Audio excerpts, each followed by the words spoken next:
What's good, Fin Nation? What's good? It's your boy Reason. I'm back here with a special one tonight. And you know what? Let's not even hesitate. Let's get right into it. Y'all already know what time it is. We've been talking about it for about a week and a half now. So let's get it started. The first man up was the most punctual tonight and seems like he may be the most focused. You can find him. He just hit. Shout out to him for just hitting 5,000 subscribers on YouTube. Of course, the homie who put down the sticks on 2K right now to take part in this. GreatOneDeVore, what's good, brother? What's going on? Appreciate you having me this evening. It's always a good time when we have you, brother. You know it's nothing but love, bro. I appreciate that, man. You're our EM for tonight. All right, ready? All right. I won't let you down. I appreciate it. All right, and the next man up, we've had him on before. He's one half of On The Finside. You can find them on YouTube as well.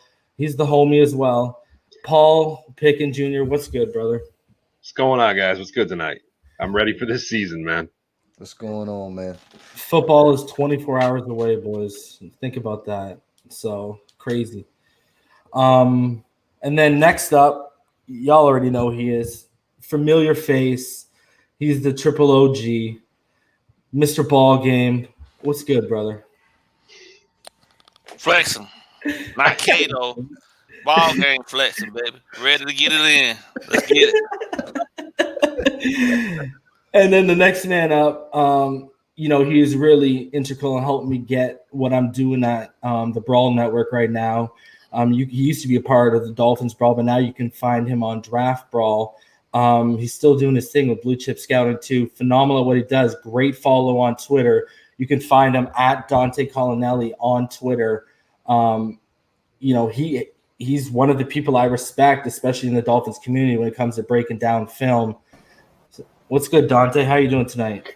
What's going on, guys? Ready to talk about the some Fins, man. Feels good to be back. Feels good to have you back, bro. We always get a good response when you come on, and like I say, it's always a great time when you're on because the insight and the knowledge you give to our subscribers is appreciated every time, brother. And then, of course, the next man up. I mean, he doesn't need any introduction. I mean, you could really say he's right now the godfather of this YouTube game in the Dolphins community. He's killing it right now. I mean, I don't know what else to say. I mean, next to us and next to some of these guys on the panel, you could say he probably has the hardest work ethic out there for sure. He loves what he does, and he does it well. DouglieDoWrong, what's good, homie? I appreciate that, man. That's probably the best introduction I've ever gotten on a YouTube channel. So I appreciate that. Hey, man, I appreciate you coming on again for this whole roundtable little gimmick idea here. Again, always glad and always happy to interact with you every chance I get, brother. Yeah, man. It's always a blast. All right, so guys, let's kick it off. I mean, and we'll start off with the not so focused one right now. GreatOneDeVore, bro. What was your biggest surprise from training camp? Solomon Kinley getting the starting right guard spot. So go ahead. No, I was going to say, to be completely honest with you, I did not see that coming. I thought he was probably going to be third on the depth chart as far as the guard position is concerned. But I had Robert Hunt coming in as the starting right guard. But, hey, if Solomon Kinley can play, this is the offensive line needs all the help it can get. So did you see Jesse Davis starting at right tackle right off the bat? To be completely honest with you, yes. Even though it pains me to watch him play every game. He's as a player, Jesse Davis has improved over the years, but he's just not where he needs to be in my eyes just yet. Anyone else? Well, go ahead, BallGame. The guy, I like Jesse. I'm gonna tell you why I like Jesse Davis. The guy was not even an offensive lineman, man. And he has every year he's gotten better and better. And if you're talking about work ethic, you're talking about a guy that actually is putting everything that he has that God has given him into trying to be a better pro. What else do you want? Some guys are not going to be prototypical. But if I got a guy, when I coached, if I had a kid that just gave me every bit of what he had, I figured out how to channel that and put that in position so he could be successful and he could help us win. And that's what Jesse Davis is, man. There's always, you need guys like that, man. That guy's the glue. He's the glue up front. He's gonna be the glue up front, right? And he might not be flashy, bro, and he might not be out there just bullying people and knocking them all over the place and things like that. But he's consistent, and that's what you need, man. You need consistency. I'm sorry, BallGame, but I consistently saw him on his butt getting ran over a lot. Listen, man, listen. Paul, hold on. Look at Paul. What do you? It looks like you want to make a point.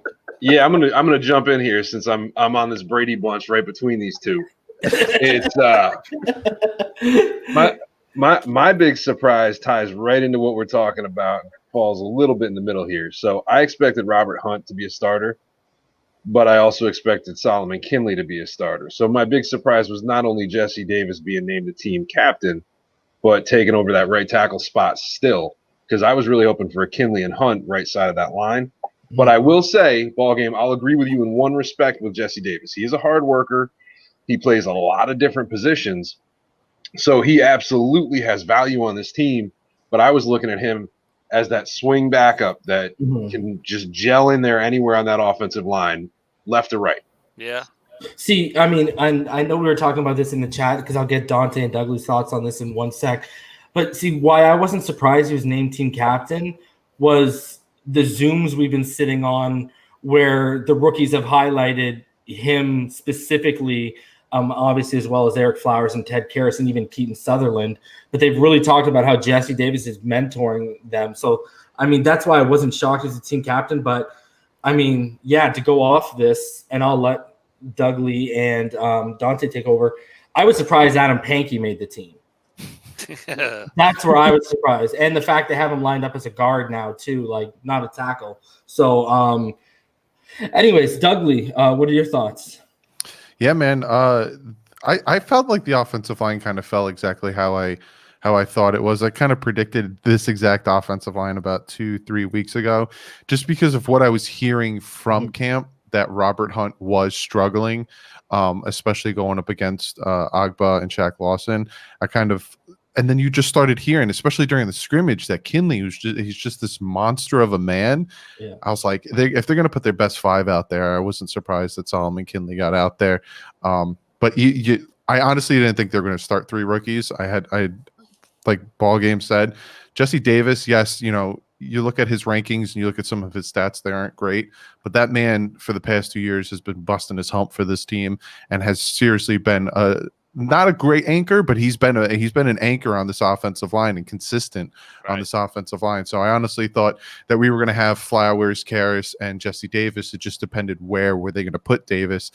And the fact that they liked him at right tackle shows a lot. And that also might kind of feed into, if he consistently continues to play at right tackle at a good or decent position, don't be surprised if that's because they want to see two at some point. And someone correct me if I'm wrong, but didn't Steve Marshall say Jesse Davis was the best offensive lineman in camp in one of those media availability Zooms? I'm pretty sure he did. He either said he was or one of the best in camp. So, Dougley, because I know you're doing the training camp report shows like we were, like night by night consistently. So you were on top of them just like how me and EM were to an extent. Aren't you surprised because it sounded like he was having struggles with those ends, those athletic or those powerful ends in camp? Aren't you surprised because weren't you getting the feeling like the people who were saying coming out of the combine that he's maybe better suited as a guard than a right tackle? Weren't you surprised that you didn't see him as a number 2 guard as opposed to the number 2 right tackle? Yeah, a little bit, because that's exactly one of the things I heard, that they were going to try to kick him in the inside as guard. I kept listing him when I would talk about him and when I would do my depth charts and stuff. I kept putting him at tackle, and subscribers kept telling me, "Oh, he's guard, he's a guard, he's a guard, he's a guard." So I was surprised that they didn't have him in there behind Solomon Kinley, and have Jesse Davis and somebody else behind him, because he's a big man and he would be a great run blocker at guard next to Karras and maybe even Dieter at some point. They did bring in a ton of rookies, not rookies, but free agents and offensive linemen. I think it was yesterday or today. I think 5 or 6 of them. Mm-hmm. So they're probably going to need some depth at that offensive line position. Yeah, they even brought in Adam Redmond, the guy who since he cut to pick up Shaq Calhoun. Dante, what are your thoughts on that right side battle, and what was your biggest surprise in training camp? Yeah, I think the offensive line, I wanted to see Robert Hunt at right tackle. I just think it's, Jesse Davis for me as a player. I know what I'm going to get with him. And, I'm just not a big fan of him as a starter. I think he's a swing backup. He's someone who can play guard. He's someone who can play both tackle spots in a pinch. I'm just not really interested in seeing him as a starter. I think, much more, valuable time could be spent developing Robert Hunt on the field. Nothing replaces game reps. So for me, I would have liked to see Robert Hunt. So that was a bit of a surprise, but also too, I was someone who ranked Robert Hunt as a guard during the draft process. When I watched his film, he was somebody to me who just did not have the foot speed to play tackle in the NFL. Like, speed rushers are going to eat him up. So I'm not entirely surprised that he struggled a little bit in camp. I just would have liked to see him get on the field earlier. My biggest surprise from camp is actually on the other side of the ball, in that Landon Roberts is a starting linebacker next to Jerome Baker. That for me was a big one, because Roberts is really a guy who hasn't gotten a ton of time on the field as a traditional linebacker. He spent a lot of time on special teams for the Patriots. They used him as a fullback. They did different things. So this is going to be a really interesting transition to watch. And from all reports that I've heard from camp, Roberts has been fantastic. So I think that, when you move from a guy, you move on from Raekwon McMillan and you feel really comfortable about where Landon Roberts is, that could be huge for Miami. And I know linebacker is not the most valuable position in the world, but having that second level shored up with him and Jerome Baker, that could be a huge development for this defense, because I think we'll all agree that, we like where the secondary is at the very least. You can get 2/3 of that defense really shored up. That could be huge. Let's talk about that for a second. Besides the fact that Bobby McCain basically ended Kalen Ballage's career, has Bobby McCain been a surprise for a lot of you guys in terms of what you guys were hearing coming out of training camp? No, you guys expected that. Wow. Yeah, I'll tell you why. Yeah. A lot of people underestimated Bobby McCain, and I really didn't understand why. A lot of people crapped on him, thought bad things about him. The dude is just he's a team player. He's a hard player, and he's always out there. So I don't know. A lot of people hate Bobby McCain. I never understood it. I really didn't. No, I'm with you on that one, Dougley. He's a guy I've been talking up for years. I wasn't sure about the transition to safety when they made it, but after watching him a little bit, I loved him out there. I haven't seen many snaps from Bobby where I'm like, crap, that guy's a liability on the field. I don't know where that rumor came from, but the guy's a leader, and you know what? He does his damn job. We've had too many safeties that don't. Go back to the Bakari Rambo days. Yeah. God.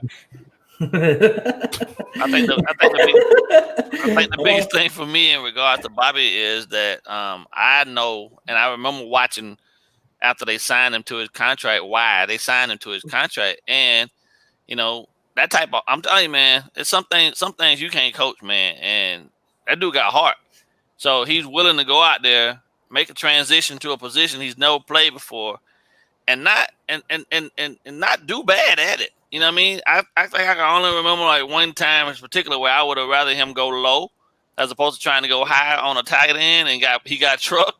But you know what I'm saying? Aside from that, I coach secondary too. So my biggest thing was don't show that you go into the perch too early. And he was doing that early and often, but towards the latter part of the season, he had become comfortable. He wasn't showing defense. He wasn't showing the defensive hand early and things of that nature. So I really didn't have no problem with it. I thought Colbert would at least stayed around to challenge him a bit. But, the fact that he still held on to the position is not a surprise to me at all. Great one, because you were shaking your head feverishly.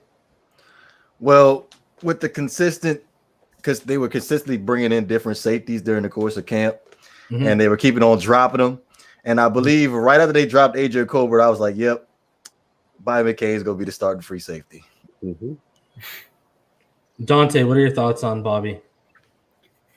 Yeah, I was pretty disappointed with Bobby early in the season. I thought he really struggled to make that safety transition, but I got to give him credit. He was injured, and I thought he played significantly better the second half of the season. And I think hopefully that the reports that we're seeing from camp is a continuation of that, and that he's continued to grow into that role and adapt. I wasn't sure he was athlete enough to play free safety. That was my big concern is, McCain has never been someone who's a speedster that covers a lot of ground and does those different things. But, he's a smart player. And you know what? He busts his butt back there. And, that's almost half the battle sometimes. So I don't think he's a plus starter by any means, but I think he's a solid player. And I think that if he continues to progress mentally, he can make up for some of the physical gaps in his game. Yeah. So let me ask you guys this. When you look at he's got that infectious type of attitude that we've noticed in training camp and the media day, just like Godchild's got it, but so does Jerome Baker, right? They're also two guys who are willing to learn and translate because basically before this Jerome Baker was a 4-3 outside linebacker, and then he took on the role of Mike responsibilities in the 3-4 and showed that willingness to learn, right? Even though he struggled in his strong suit and coverage last year, but he still was making tackles. So do you think there's a lot of parallels between Jerome Baker and Bobby McCain and why they've been able to stick around when you see a lot of the Adam Gase era starting to be taken slowly but surely taken off the team right now?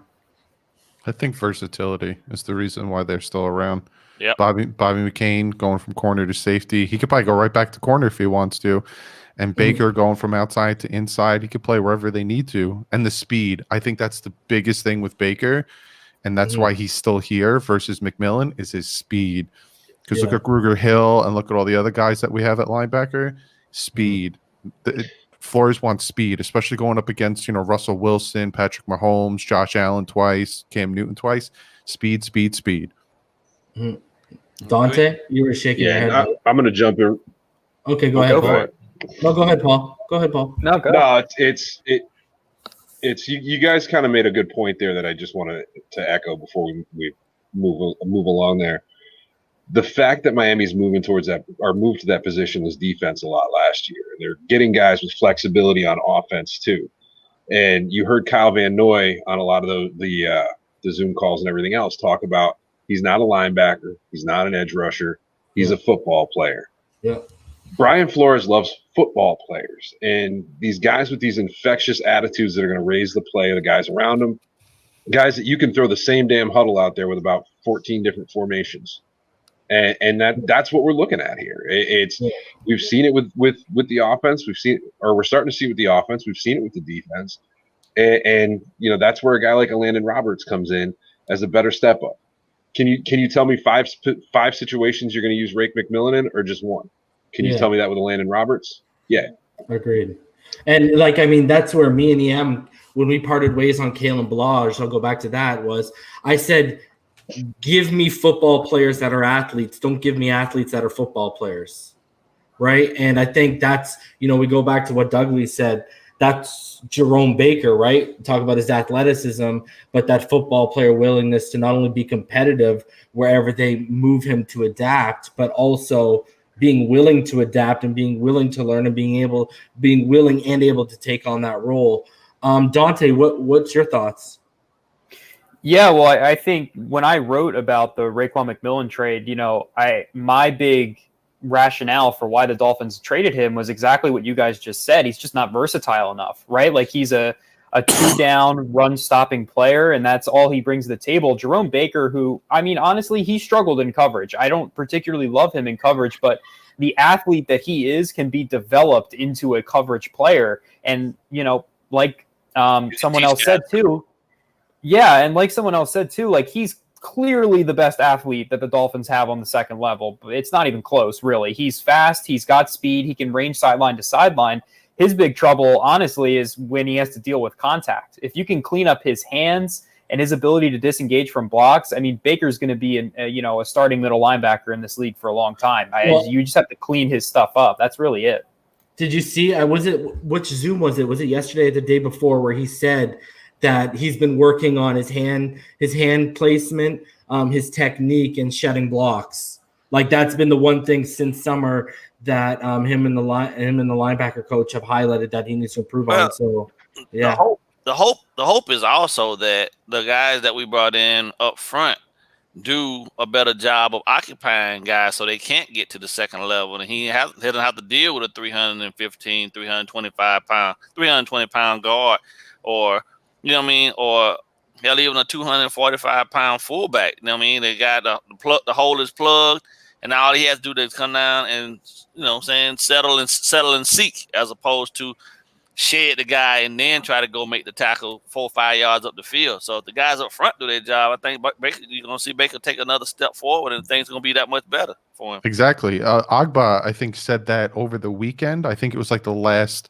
training camp day. He was talking on the Zoom meeting, and he said, "You do your job, I'll do my job." And that's essentially what they need to do. Yep. These linebackers are only going to eat if the defense takes on their blocks and then opens up gaps. Because if not, if a hat on a hat, you got that extra lineman going to the second level blocking a linebacker. That's when the runs get taken off.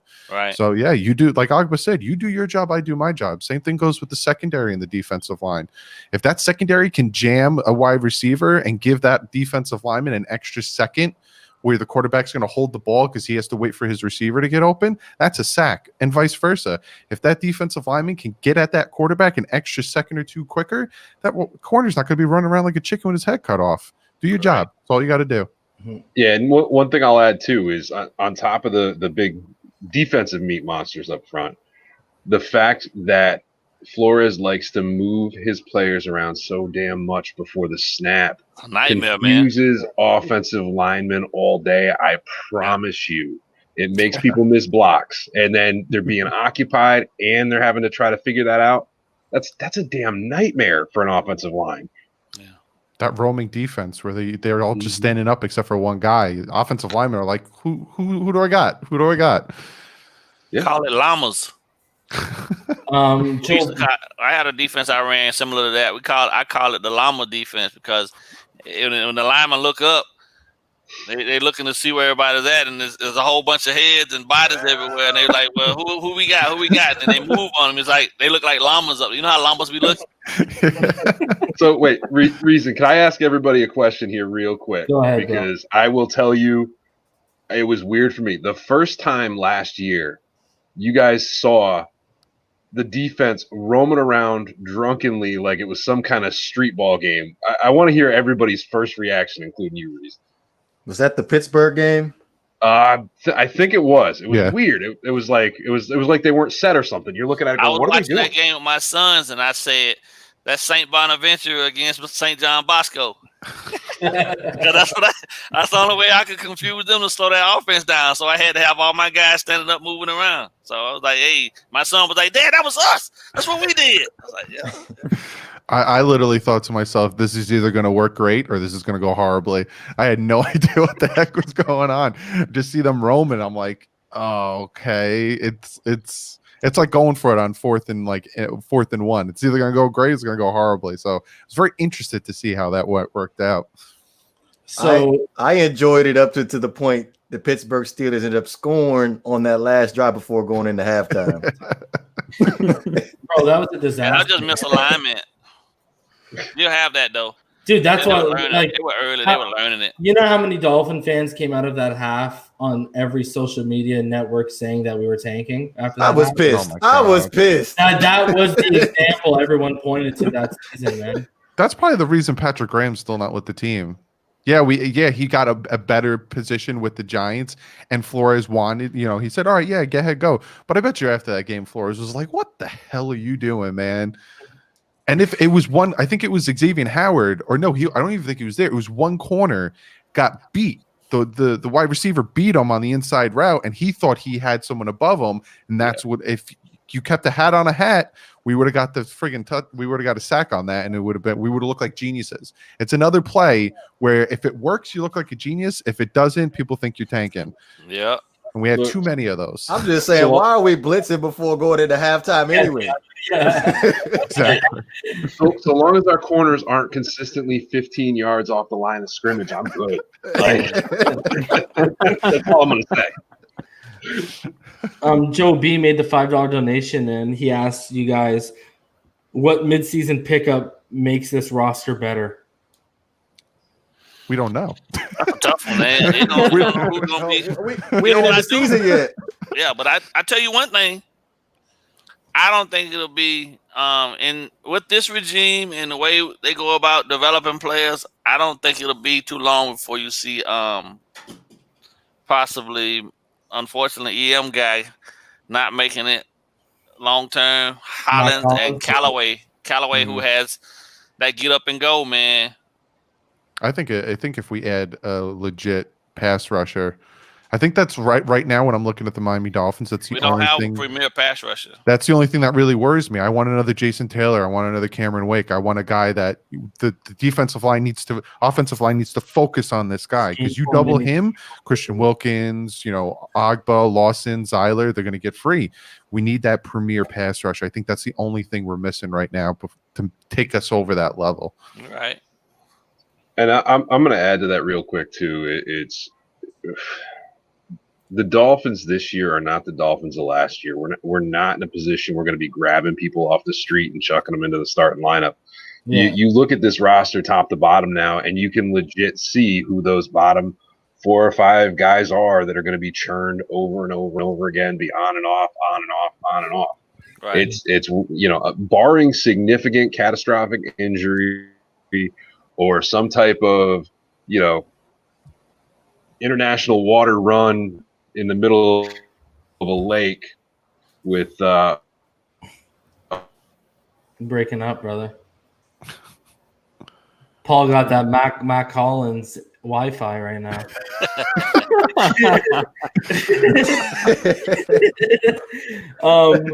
I'm gonna actually say my midseason pickup would be if Raekwon develops into that zero tech. It looks like they're hoping he can, because then you can let Devon Godshaw walk, because he's going to want to get paid at the end of the season anyways. So my midseason pickup is already in-house. If Raekwon can turn into the guy me and EM have been selling you guys on, then that's my midseason pickup. Give me that guy finding his next level and turning it on like how Christian Wilkins did in the second half. Give me him turning it on up the middle. Or Benito Jones. Yeah. Benito Jones too, because I look at Benito. If he lasts. Benito's the only true. You look at our practice squad. You look at right now, at least at this stage. You look at our practice squad. You look at our depth chart. Benito's the only true nose. He's the only true zero tech. I mean, because Raekwon's that hybrid who can play end, or he can play defensive tackle, or he can play zero tech. He can go from 0-3 to 5 tech, basically, right? Same thing with Godshaw, can kind of go 0 to 3, right? Same thing with Wilkins a little bit if you really want to throw him in the middle. But Benito's that only true. And the one thing that I've highlighted about Benito, and this is why I'm glad he made the preseason, the practice squad, is Benito's got that rare ability where he does more than just fill up gaps in the run game. He penetrates the pocket and he pushes his back consistently. And usually you don't find that from true nose tackles. So hopefully, under the development of this defensive first-minded coaching staff, they can groom him into something where in a couple of years we have something tangible there in terms of a starter. I would imagine the only reason he probably didn't make the 53 was because he probably wasn't in NFL shape yet. Motor just didn't have enough in the tank to get a full good, because it takes a different man. He was able to dominate and do a lot of things in college, but that's a different game. But then you out in that Florida, that South Florida heat. Yeah. Sounds like Curtis Weaver. Yeah, pretty much. I was just about to say that. Dante, what are your thoughts, bro?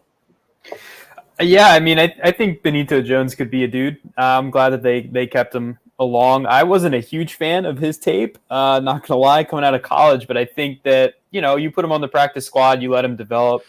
That's totally fine. I'm a huge Raekwon Davis should be the nose tackle guy. Like that is like a huge thing for me. That was where I projected him coming out of the draft. I don't really think he's that much of a pass rusher. I think his value is being long, being stout, and being strong in the middle of that defense. And that's the shit that Brian Flores loves.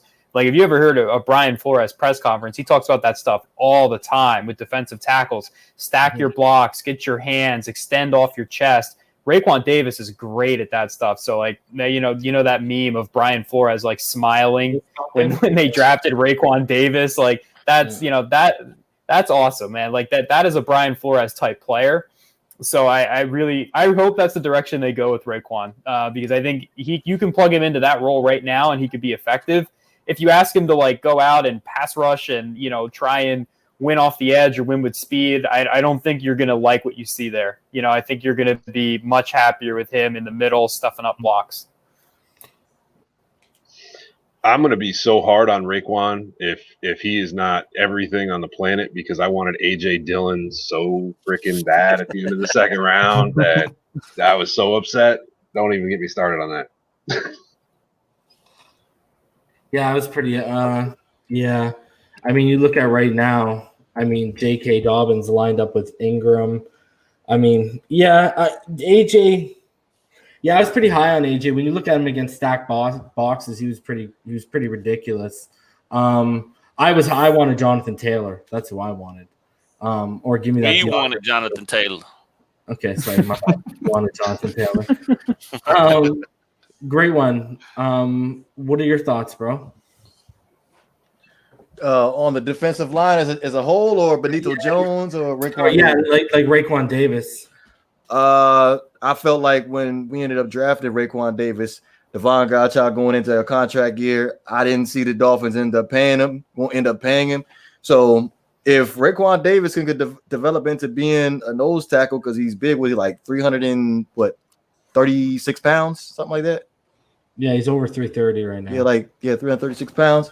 Like so 6'7" too, right? A traditional run stuffer. Honestly, between him and Robert Hunt were two of my favorite draft picks in the 2020 draft. So, hey, if we ain't got to fork out the money to pay Devon Godchild, I'm all for Raekwon Davis taking over that nose tackle position. What are your thoughts, Dougie? Yeah, man, I love this defensive line. When I think like me and you were like some of the few that really run Raekwon Davis reason. Like I when they picked him, I was pulling a friggin' Brian Flores in my room. I was like, yes. And then the picture, that one picture where you see Brian Flores looking at Raekwon Davis at practice, that big smile on his face, it's just it makes me laugh, even though he came out and said like, oh no, I'm super hard on him. Ask all the rookies about it. But we all know. I think my thing is, I think that they thought that the Baltimore Ravens were going to take Raekwon Davis, and then when the Baltimore Ravens took J.K. Dobbins, that's when Brian Flores got really excited and put his card in. That's what I honestly think. I think that's why he was so pumped up, because for how many years did the Baltimore Ravens always screw us over right before? Like C.J. Mosley, I wanted him right before the Baltimore Ravens took him that one year. So I'm super pumped. I think this defensive line is going to be dangerous, especially with Agba and Lawson. A lot of people are sleeping on those two guys, but those two guys alone on a limited playing time last year equated to half of the Miami Dolphins sacks last year. So the addition is just I love the addition that we added to that defensive line. Like kind of what like Dante said in terms of like you look at the length of him. Like I said, I think he's about 6'7". Correct me if I'm wrong. I think he's about 6'7". He's 330. I made this comparison before we took him and after we took him. I see what Chris Jones was coming into the NFL, a bigger guy who can play in the middle and who plays with really good leverage and a really good pad level for his height, because usually at the next level, even that guy's, with a good center of gravity, it's usually a problem, let alone a 6'7" guy. And I really, especially when I look at the body, like the wingspan, and it screams Chris Jones to me. Now, whether he's going to develop into a Chris Jones, that's one thing or another. But you got a guy who he's gone through defensive changes in Alabama. His responsibilities have been shifted around, and I don't know, man. I'm pretty high on this kid. I think I think he landed under the perfect coach. I think that's where I'm at.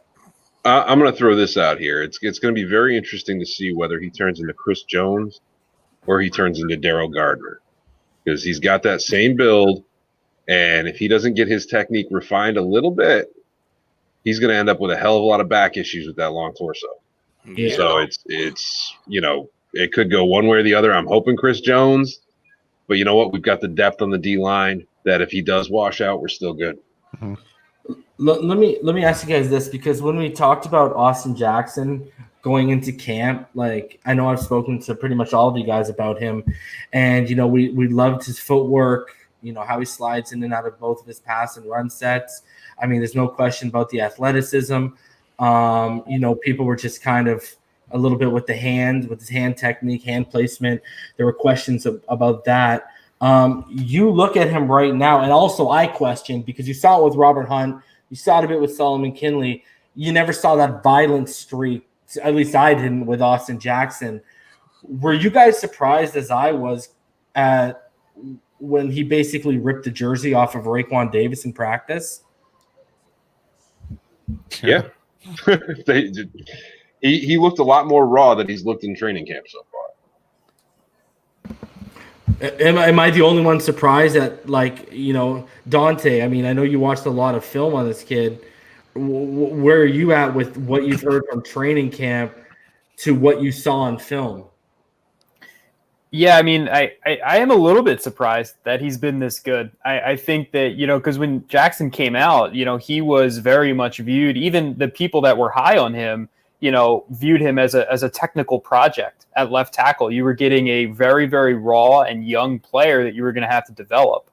So seeing him be, this good this early is a really, really a good sign, because the Dolphins need that pick to hit. That's an incredibly important pick that they made at 18 that they need to hit, right? Like, because if Austin Jackson's not good, this draft class takes a huge hit. Yeah, I think that Jackson needs the hit, in my opinion. I really don't think that there's any way around it. You can't spend the 18th overall pick on a tackle this raw and then have it not work out, because you could have taken a lot of good football players in that 18th pick. And this is not me, trying to rag on Jackson. It's just this is what you have to hit on these picks. You have 3 first-round picks. I'm assuming 2 is a hit. I think we'll all assume that 2 is a hit. You got to hit on that 18th pick with Austin Jackson. That's extremely important. So I'm glad that they're starting him at left tackle. I was really scared that they were going to baby him. I didn't want them to baby him. Throw him out there. Let him learn in the fire. I want to see him play. I want to see him develop. I'm not going to lie. I think, he's going to go through some growing pains. I really don't think he's going to be very good the first couple weeks. It's going to be a shock to him, I think. But you know what? That comes with time. And I think by the end of the season, if he continues on the path, he gets stronger, he gets his strength back from that injury, I think he could develop into a pretty decent left tackle. That's always been there. It's just the problem of you have to get him there. And what's nice about Miami now is that I have faith in the coaching staff developing players. That's such a nice crutch to have as an analyst, because when Adam Gase was here, I'd have to be like, well, I don't really know if they're going to develop this talent. Hey, don't disrespect my boy. Oh God! I'm sorry. It was hard, because I had to, hedge my bets on players, because I was like, well, I don't know if they're going to develop him, but I feel so much better about this coaching staff getting a player like Austin Jackson, who, I was low on. I didn't love Austin Jackson, but I feel so much better about him in this situation than, a lot of other previous Dolphins teams that we've seen. So I think that, what? It's positive right now. Let's give him a chance. Let him, work and let him improve. It's not going to be, it's not going to be easy, but I think he's got a really good chance with this coaching staff. Yeah, I agree with you. Especially with the trial by fire aspect, because you see Robert Hunt clearly hasn't lasted through that trial by fire, going against guys like Ogba, Lawson, et cetera. And I agree with you with Austin Jackson. I was one of the guys who said we could have taken Cesar Ruiz at 18 and probably come back at 26 and taken Austin Jackson. But I also said on the flip side, I understand the run on tackles that was happening in the rounds. So yeah, man, I agree with you totally. Paul, you look like you wanted to say something. No, I'm with you. It's the fact that he's as far as he is at this point is huge, because I mean, Dante, I know you'll agree with me on this. The fact of the matter is there were so many solid tackles in this year's draft. There was a ridiculous amount in the first round alone. And there were still a handful going in the second round that are going to be day one starters. So the fact that they took a project pick and he's so far along already is exciting. And the fact they're going to do it trial by fire before Tua takes the reins is perfect for me, because Fitzpatrick, he's not used to having a good offensive line anyway. He can play behind a crap one while these guys learn.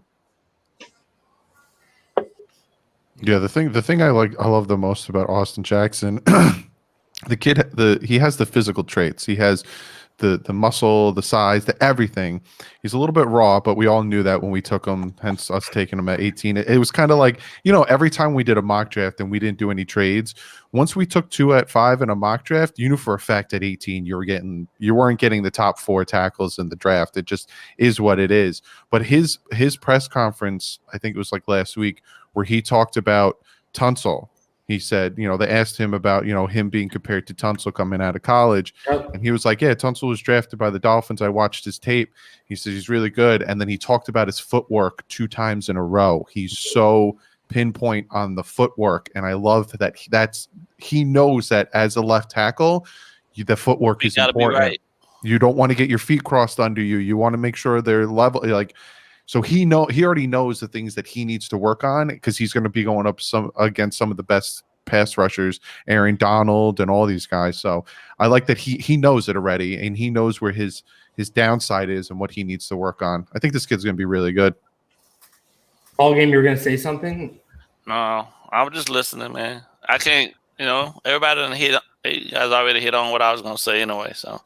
I'm just surprised. I looked at the depth chart, and Smythe is ahead of Gesicki. Oh, yeah.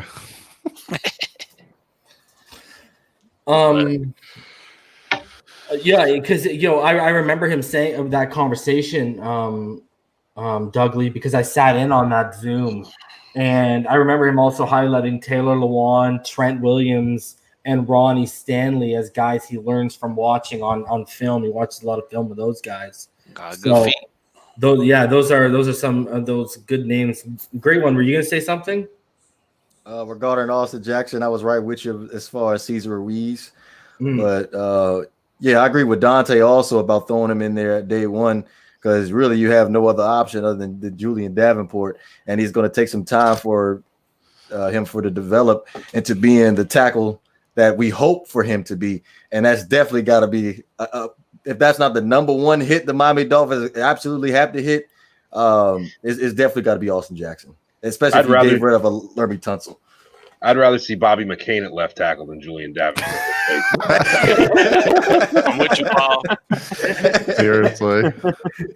Okay, so there was another rookie who, because Dante was talking about hitting on all 3 picks, and I'll start off with you, Dante, because you made the point and you brought it into my head. The one guy who's clearly been standing out, Noah Igbenogany. And this was a guy, especially when you watch the Gators game, there was concerns with how handsy he was when he got beat, not turning his head before the ball was getting there consistently enough and getting flagged. There was a series where he took 2 flags in a row because Van Jefferson was just eating him alive out of the slot. Are you surprised with how, let's be honest, how great Noah Igbenogany has sounded like he's been playing in training camp so far? No, I'm not surprised, actually. I think that training camp is the perfect situation for Noah Igbenogany to really blow up. And that's not to say I don't think he's going to be good when he gets on the field, but we don't hear about penalties in training camp. We're not going to hear about guys grabbing people and being handsy. But, and I talked about this when I came on the show after the draft, it's I'd rather have a player be too handsy than not handsy enough. Especially a corner. There's a lot you can get away with at corner. And I know that sounds ridiculous with the amount of pass interference calls that they make now, but I'm telling you, man, there's a lot you can get away with. So I'd rather have him be too physical than not physical enough, especially in this league. So, I think Noah, man, if he hits too, that's a huge one, because the secondary is going to be really, really good. And I'm sure we'll talk about that, but he's still, I'd be surprised if all of a sudden he's not grabby and all of a sudden he's got tremendous ball skills down the field and he's just turning his head perfectly. I'd be surprised if he just spawned those things in the last couple of weeks. BallGame. I just want you're the secondary specialist, bro. Let's hear it on your thoughts of how Noah Igbenogany has performed at training camp from what you've heard. I'm not surprised about any of that, really, because all of the reports you heard about him, even in college, was that he was gritty, that he was tough, he was willing to get in there and mix it up with guys, and he just liked to compete. So at the cornerback position, I always thought to myself the perfect corner is a guy that ain't afraid to make mistakes, because they're gonna forget them as soon as they make them because they're ready for the next rep. And that's who that's kind of what I was hearing about this kid was, even if he made a mistake, you know what I'm saying, or a guy got him on something first time, you didn't get him on that again because he remembered and he set himself up not to be taken by that. And that's what you need as a corner at any level. You don't worry about the last play, make the next play your best play. So for me, athletically, there was no question. All right, when I went back and looked at his tape, he's a superior athlete. My only concern was, would he be able to do it inside and outside? Because I didn't know whether or not they were going to play him outside as much. But he lining up and performing pretty much wherever they're putting him at. So to me, no, I'm good. I'm good on him. I'm solid on him. Unless he has, unfortunately, a game that he's just exposed, which I highly doubt, because if X and Byron are healthy, he's going to be taking the number 3 guy, and I take him any day against another team's number 3. You know what I'm saying? So, Paul, you want that though. You want a kid that's gritty, really and truthfully, and one that's just not afraid. Dog, right? You want that dog. You want a dog. That's what you need. Yeah. You need a secondary full of dogs, man, ready to hunt. Yeah, Brian Flores loves his physical, handsy cornerbacks. Xavier Howard, physical and handsy. Knows how to do it, but he's physical and handsy. Byron Jones, I've been watching this kid since he was a freshman up at UConn. Physical and handsy. Nick Needham, physical and handsy. Yeah. Like you look up and down, the corners that don't last in this Flores regime are the ones that are not physical and handsy or can't learn how to do it the right way, that they're going to get called occasionally, but for the most part, they're going to piss receivers off because they are touching them left and right like a priest with a kid. You take that. And then if they do get the call, as a coach, if they do get a pass interference call on them, you take it. Yeah. It's part of the process because the scheme in itself calls for them to be in the box, right up in the guy's face, doing everything they can to disrupt that route. And, it ain't football. It ain't football without contact. I don't know why guys, the referees want to, but, I like his philosophy. You know what I'm saying? The more physical, the better. Got to get back to some semblance of actual football and stop making it flag football. So, they ain't going to worry about the penalties. Those guys get the technique down. He's smart enough, too. He's raw enough, and he's young enough to be able to learn from 2 of the best that do it. So, by mid-season, bro, I think we're going to have the top 3 corners in the league, hands down. So. Oh, you think that highly of Nick Needham this year, that brother? Well, see, here's the problem. Okay, so Nick Needham to me, Nick. How can I put this, man? From where he came, in terms of me watching every game last year and watching him with horrible footwork at the beginning of the season, no idea on how to redirect the receiver to actually being thrown into the fire, and his willingness to actually just take to some coaching, some real legitimate coaching, and refine his technique. That's what I like most about Nick Needham. I'm not going to say he's the best athlete because he's not. I don't think he's the best athlete of the group, but he's smart. And he's crafty enough now at this point to realize that, okay, I ain't going to be able to do – I'm not big enough to muscle out a lot of these guys, but technique is what's going to keep me around. So our top 4 – and now he changed it to 4. I love I'm saying, the 3 is easy because you got a pyramid, right? Say Tay Hayes. What's stronger? The square or the pyramid? No, I agree. It's the square. Yeah. No, and I was being facetious to an extent, and I'll let Dougley and Great One give their thoughts. But if you guys remember, hey, people were calling him out after the first couple of days in camp. in the last week and a half, 2 weeks of camp, it's been pretty consistent that he's been one of our best corners on the field, if not the best corner out on the field consistently, because they've been giving Byron Jones the work in the media for that contract he signed. Anyways, Dougley, what's I don't get it either, Paul. What he's a game. It's me shrugging my shoulders at some of our media members. I know. I mean, come on. I don't have Omar as a job. Yeah, I'm not worried. No. Oh, There we go. Sippy. All right, Dougley. Sorry, what's good, bro? This guy got me all worked up right now. Firing shots like it's live action out here. You know I don't care, Reason. Come on. No, I'm joking. No, I agree with you because Byron Jones, you're not gonna. That's a guy. He turns it on when the lights turn on, bro. He doesn't need to turn it on in practice. Anyways, yeah, man. He's not a rookie, right? He's not a guy in the You want to talk about practice? Yeah. Dougley, I'm telling guys don't get too hyped about one-on-ones. yeah, agreed. Get more hyped about the pit drills than the one. Yeah. Dougley, what are your thoughts on Noah Igbenogany? It's funny because at first when we traded with the Packers, I was like, all right, we're going to get a running back or we're going to take a safety here. Definitely we're trading down. And then they said the name and I was like, Who? I felt like, what's his face from Guardians of the Galaxy? I was like, who? Like, Noah. I'm like, great. Another freaking name I got to learn. Like, are you shitting me right now? Noah Igbenogany? What? Like, come on. But I figured it out. You're good at Gene. Yeah. I was like, I think I said, like, Noah Igbenogany, like, no or something. And someone was like, it's nay.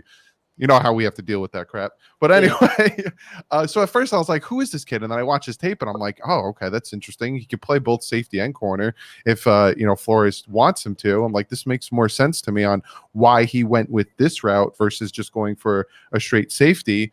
And then I've heard things in camp.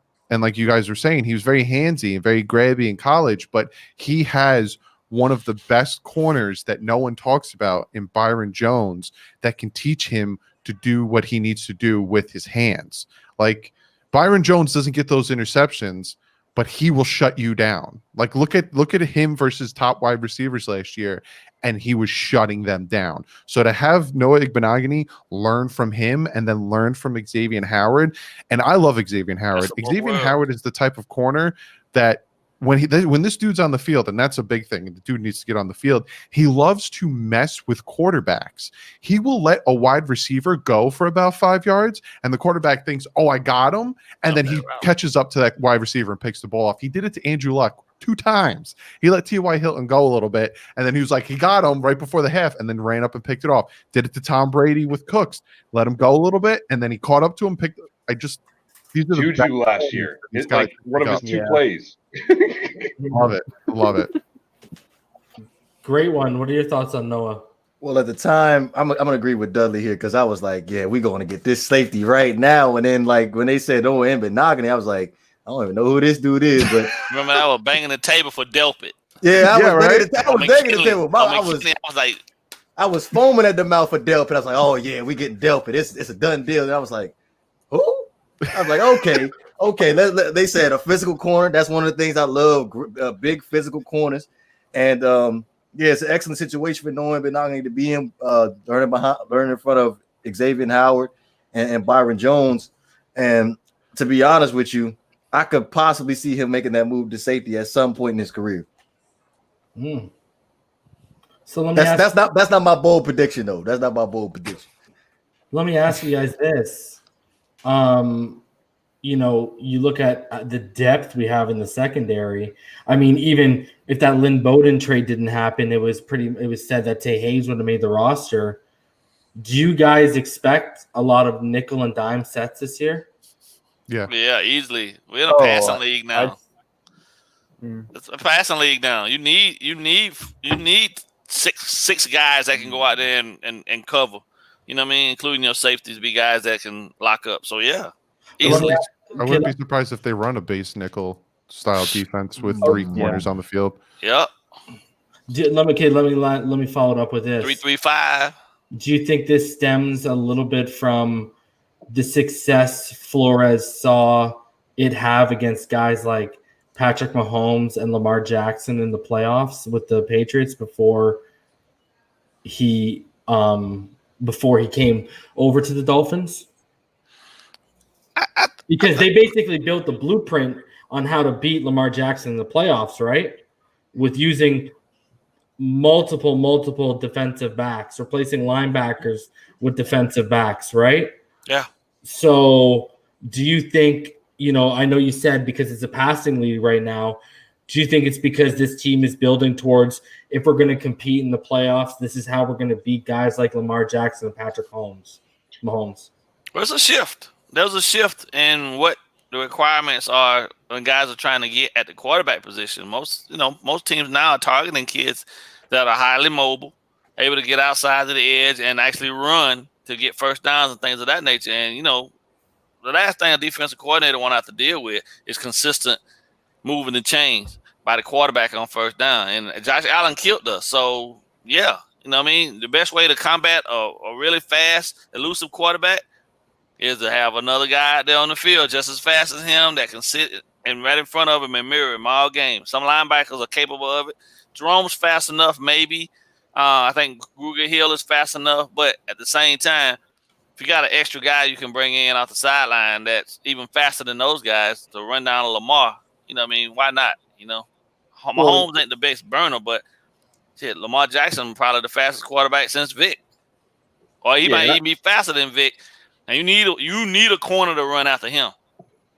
Yeah, and I'll add to that. Yeah, you need an elite guy to be able to run that kid down. So, yeah, it's a trend now, man. It's all about passing, all about spreading you out, opening up run lanes for the quarterback and the running backs, which makes things a lot more difficult on the defense. But when you can match up personnel wise, body for body, and lock up guys one on one, and then sit a guy to sit right there. 7 to 8 yards off over the top of the left or right of the center, with a linebacker still out there too to stop the run. But then that guy is there for the quarterback. Yeah, that's a perfect scenario, man. And we got that. We got personnel all day to be able to do that on the defense. Our defense right now, for me, is way ahead of where our offense is in terms of capabilities and being able to go out there and deploy them differently and do things specific. We can run 3-3-5. We can do 2-4-5. We can do 2-4-5 double A gap. We can go, you name it, man. We can go dime 1-4-6. We can even do. We can even go 1-3-7 and still be effective because our linebackers, can come in and play those end spots and be big enough to actually disrupt too. We got major flexibility on this defense. Not so much yet because we don't know what the offensive line gonna look like, but I'm anticipating this defense giving people fits. Mm-hmm. You know what I mean? Paul, yeah, BallGame's hitting it right on the head with that. It's we can run a lot of these formations, but we can run a lot of these formations with the same personnel on the field, and we can run a lot of confusion, which it just adds to the processing time for opposing quarterbacks. Not just Lamar Jackson, not just Patrick Mahomes, but any quarterback out there, any offensive lineman out there. You're adding to the propensity for the offense to make mistakes because you don't know who's going to be where, let alone who's coming from where on any given play. You see these guys wandering around. About the only thing I'll say is I hope I don't see X and Byron blitz very often. A little bit, not very often. But outside of that, you don't know who the hell's going to be where, when. And it also slows down some of these mobile quarterbacks because you don't know if you run right. If you got two guys flying in like a missile out of the defensive backfield, you don't know. Yeah, definitely.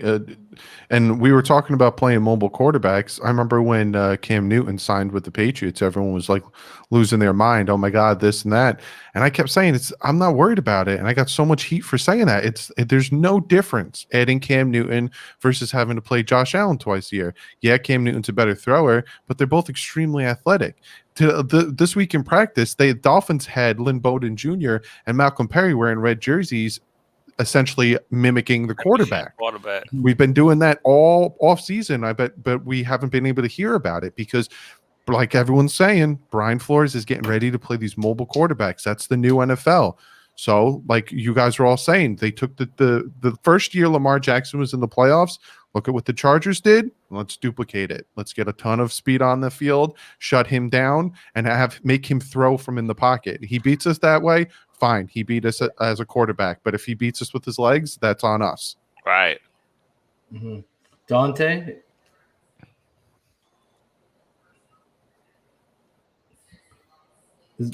Is he asleep? Nah, yeah, I think Yo, Dante. No, his frame rate looks down. He might not have heard your reason. Oh, can you hear me, Dante? He's frozen. Yeah, He he's might be frozen. Are you sure? Because I keep seeing his eyes open up. Dante, raise both hands and make a diamond if you can hear us. Throw a rock in the air. I love how everyone's getting closer to the computer screen. Like we can see him better if not. Oh, there he goes. He moved. He moved. Oh, there you go. He moved. Dante's back. Yo, Bill, Dante. Can you hear us, Dante, bro? you good? Oh, I don't think he can hear us because his headphone. Great one. It's all you, brother.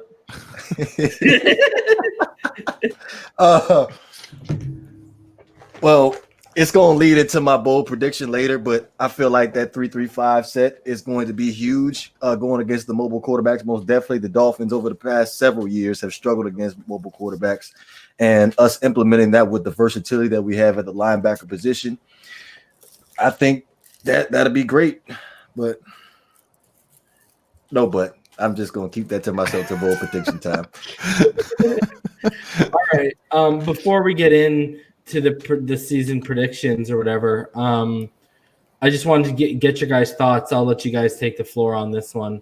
What are your guys' thoughts on the injury report today? Because I know people in the comments were asking about it. I know everyone Exactly, Paul. participated. People were specifically asking what your guys' thoughts were about Byron Jones' Achilles. That's what someone asked. So, yeah, I mean, guys, it's EM's favorite little term from yesterday. It's a fluid situation. The names are going to be changing by week to week on this, and you're still going to see them suiting up on Sunday. Yep. I'm more worried about Gesicki's ass. I mean, yeah, the gluteus maximus over here. Watch. I bet you come Friday, they're all going to be full participation. Byron Jones has been playing all of camp with the Achilles. If it's a situation like Von Miller, then I'm going to get upset. I'm going to get worried because we just paid this guy a ton of money. Now he's out for the year. But as of right now, he might. It's the first injury report of week 1. Let it play out, and then we'll freak out come Friday when he's inactive or something. And they wrote down all the injuries from last year and just said limited. Sure. I hadn't heard about Tua's hip injury before. Right? Like Tua's on there, full participant. Limited to me on a Wednesday tells me that basically they're dialing back the number of actual contact reps and miscellaneous reps that they don't need at this point, and you're just getting guys to walk throughs and then let somebody else go take those other reps, and they get to stand on the sideline with their hat, you know what I'm saying, and they towel around their neck, chilling, talking about, okay, well, we're gonna have such and such. I'm gonna have such and such. Okay, this is what we know. So what I'm hearing too is that even in the game against the Patriots, it's going to be like a 60 snap count from almost everybody because they're still trying to get them conditioned for the season. They only have 40 days to get ready for the season, so that's why you're seeing all these names on the list with Achilles and Gesicki's butt and all this stuff. It's all conditioning. They're not conditioned for the season to start, so they're all like. Quarterbacks and wide receivers aside from Julius Edelman. N'Keal Harry. I honestly can't even tell you. Harry's back. He's actually healthy. Maybe. Who knows with their injury report? Well, they got some new, right? So who else? Yeah. They got? No, they I got don't know how some Bill new. Yeah, Belichick is. Yeah, They they probably got, put himself on the injury report saying he has Alzheimer's or they something. got Jacoby Myers.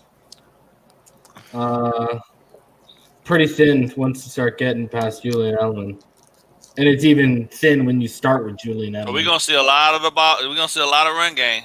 A lot of Yep. James A White lot catching of the Sony ball. Michelle and James White.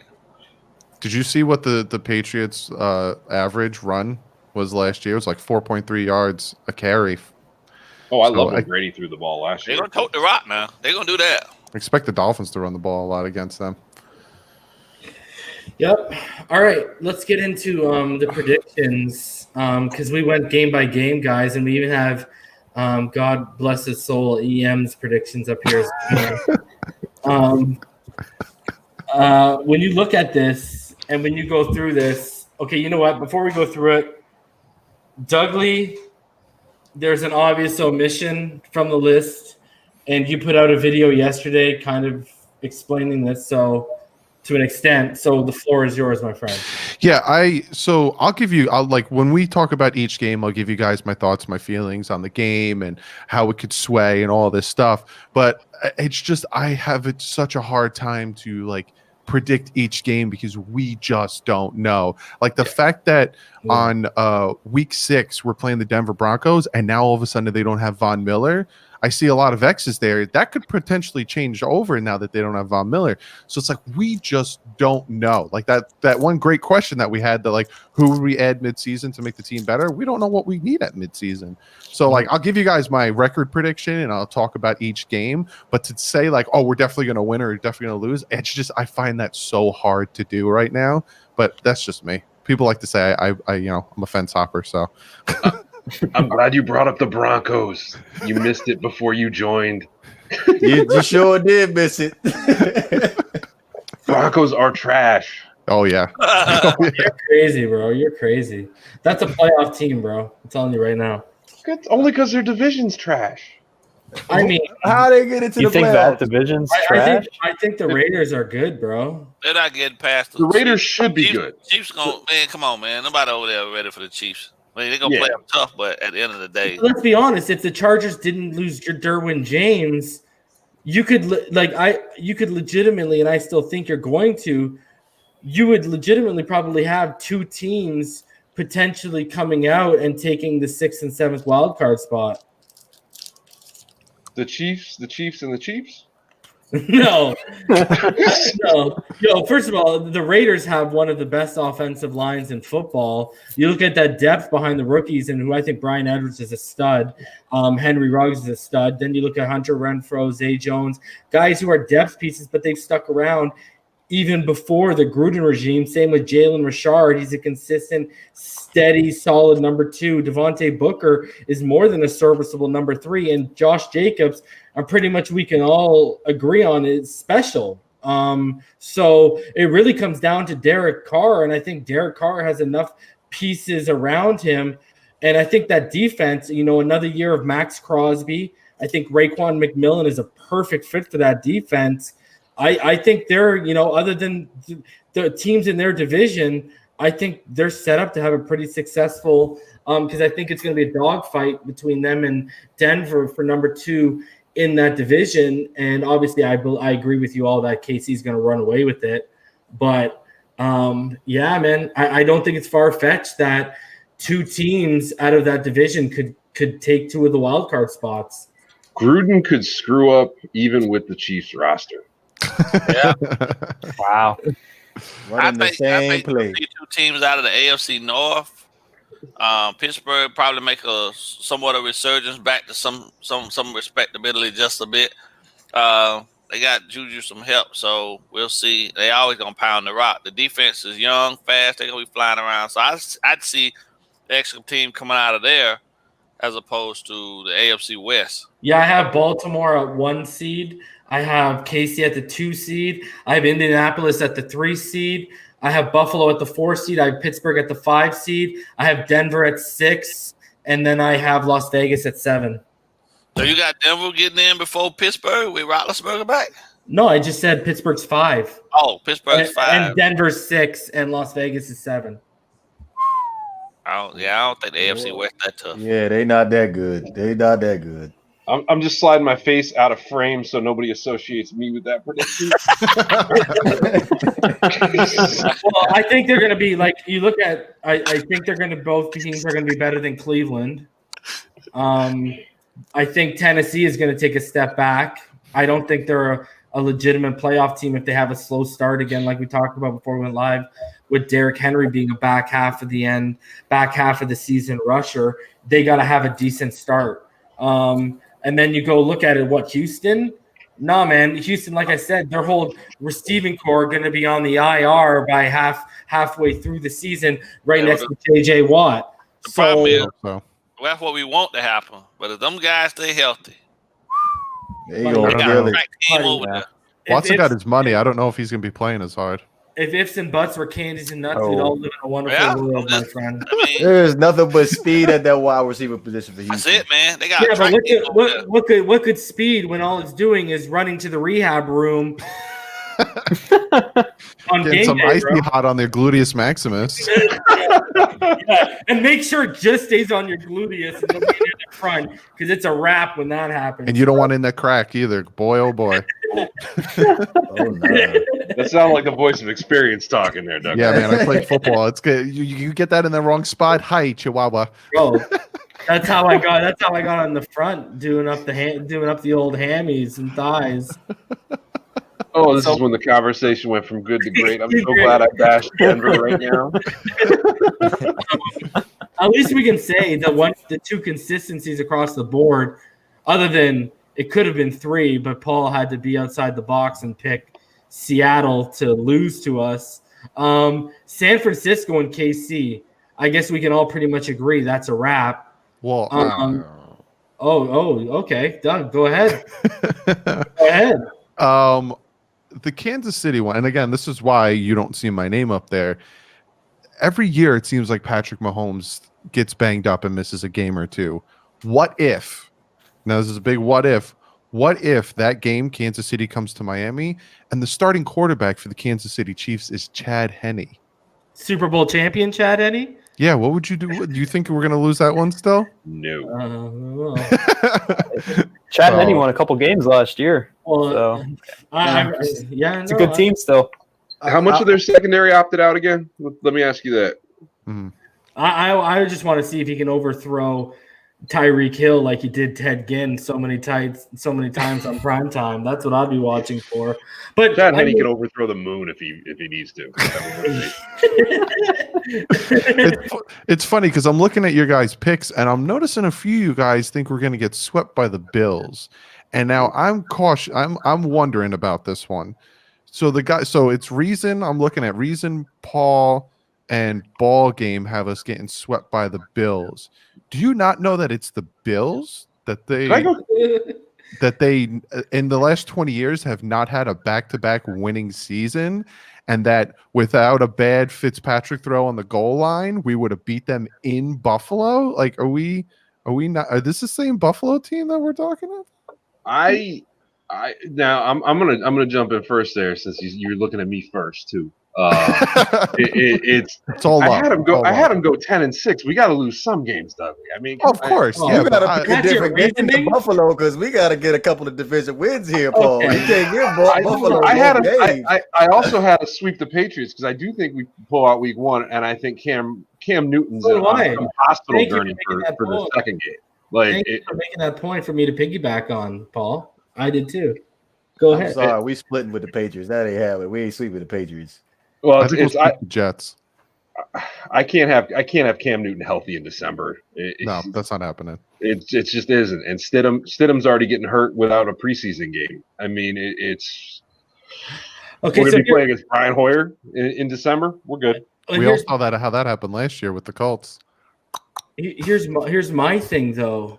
That away game, I think a lot of us expect Tua might be, whether with the arm dies out or Fitzpatrick takes over a little bit, Tua might be walking into a away game in the last game of the season in Buffalo, and the condition I'm taking into factoring what the conditions may be. But in terms of the sweep, I think when I look at the AFC, to be honest with you, bro, I think they're one of the deepest teams on both sides of the ball. I think people are really underestimating how good Zach Moss is going to be paired up with Devin Singletary. I think that's going to be a ferocious run game. You got Stephon Diggs who can hide, like I've highlighted, he can hide some of those accuracy issues with his speed, his great route running ability, but also his enormous catch radius. John Brown as a number 2 after he showed what he could do last year. I think, that's a great position for him. I'm not, Cole Beasley is just a consistent guy out of the slot. He's like a Chris Hogan. And then when you look at, I expect a leap from Dawson Knox. I think he's a pretty decent tight end. And then you go to that defensive side of the ball. I mean, they basically replaced Shaq Lawson with Mario Addison and AJ Epinesa. But other than that, you got pretty much the same defense returning as well. Now, do I think they're going to win the Super Bowl? No. Do I think they're going to win the AFC Championship? No. But I think this is a team that could very well go 12-4 or 13-3 this year. You see, it's funny because I can't do with it. Buffalo, you were naming some very good, sexy wide receivers, and I'll give you that. But you forgot to mention that Josh Allen had the lowest completion percentage in all of the NFL last year. These guys will say they do get open, right? Say they get open against Byron Jones, Noah, Nick Neal. Say they do get open. Okay. He's just going to throw it above their heads or into the ground. So it's like I have no faith in Josh Allen, and I don't know if you guys follow me on Twitter, but I pissed a lot of Bills fans off about a month ago, and it was hilarious. He's gonna, especially when it comes to playoff time, he's gonna be their downfall. We saw it last year, but I mean, you don't get playoff caliber like in terms of prepping for the game and the intensity of the game, playoff caliber defenses in those senses usually throughout the season, unless it's one of those top 5, top 10 defenses where they got it turned on all year long. But Josh Allen, I agree. That's why I highlighted with Stephon Diggs, the catch radius, right? The catch radius, if he finds himself open, will be able to mask, albeit it's only him, will be able to mask deficiencies when it's thrown his way. And let's be honest, every time we play him, I don't know about you guys, but he looks like a Pro Bowl caliber player every time we play him. And I'm not saying he is, but for some reason, he's had our number since he's come into the league. So until I can see us contain what he can do with his legs, it's a scary thing if they worked on, and I've stressed the reason why I don't think you've seen his mechanics get better and him get better as a passer is because they threw him into a situation where they had so many pieces in place where they're like, we can win now. Let's not focus on rebuilding this kid and sitting him on the bench. And, the arm strength is there. Obviously, the accuracy issues are there. But it's another year. They've given him even more weapons. And here's another thing. If they don't produce, they're probably going to start looking to replace the guy because they put him in a position where they've got a good coach. They've got they're very deep on both sides of the ball. Like, you can make the argument they're one of the deeper teams in the AFC on both sides of the ball. And if Josh Allen can't produce with that, then they're probably going to be moving on from him sooner rather than later. I mean, the reason why they haven't moved off on a guy like Sam Darnold is because you still see the flashes of why he was taken so high. And like I've highlighted before, it was more on Adam Gase in terms of Sam Darnold's lack of success, i.e. with like the long developing routes, no mesh concepts or underneath routes underneath that he can check down to, crappy offensive line. That's a recipe for disaster. You're just going to get killed. And Josh Allen, I don't think they're going to give him that same leeway because of, like you said, with his accuracy issues. If you don't see an increase in that, and if you don't see a completion percentage above 60, I think this year he's gonna have problems with his position. Reason, you're giving me so many things to reply to, but I'm going to jump in real quick because I still got to reply to one thing from Douglie. Reason's making it very sellable. I will say that. That was like a Hamlet level soliloquy. So Douglie, one thing I'm going to reply to you on is I do have the Dolphins getting swept by the Bills in the regular season, but I don't have the Dolphins getting swept by the Bills. I like that. I've got the Bills as my number 5 seed. I've got Miami as the number 4 division winner right now. And I've got Miami taking the Bills when Josh Allen has yet another colossal screw up after a good tight game that cost the Bills that game in round 1 of the playoffs against the Dolphins. Now, all right, you're forgiven. Josh Allen, to reply to Reason now, Josh Allen is going to be in Buffalo for a while, and here's the reason why. It's the same reason we stuck with Tannehill for a while.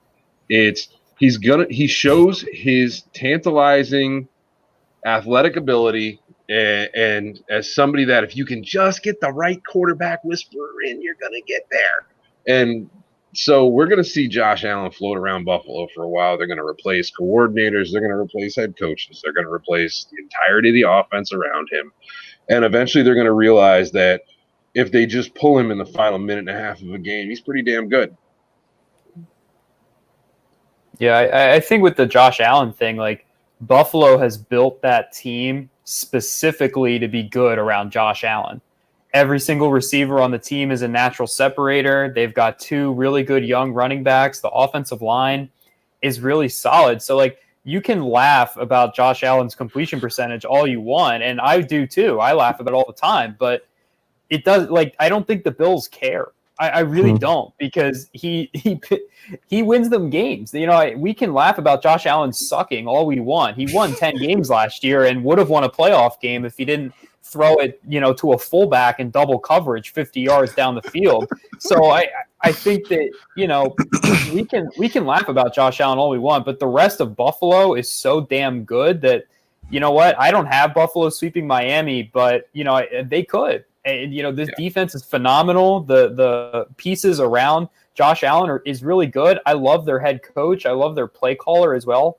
I think he does a phenomenal job with that offense. So, Josh Allen's definitely holding them back. I'm not a Josh Allen fan by any means, but, the whole offense is built around him. The whole team's built around him, his flaws, his strengths, what he does well, what he does poorly. So, we can shit on Josh Allen all day, but if he continues to win football games, it doesn't really matter what his completion percentage is. Buffalo's going to keep riding that, and they're going to be a tough team, man. They're going to be good. I think that they're probably the division favorite for a lot of people, and they are for me. I think that they probably have the best shot to win this division. See, for me, Did you just say shit on him in Odell Beckham week? I literally, I swear to God, I literally was about to talk about the Browns. I had to slip that in because I wasn't sure if anybody was going to touch it. Because I was just about to say going to. That the Bills remind me of the Browns.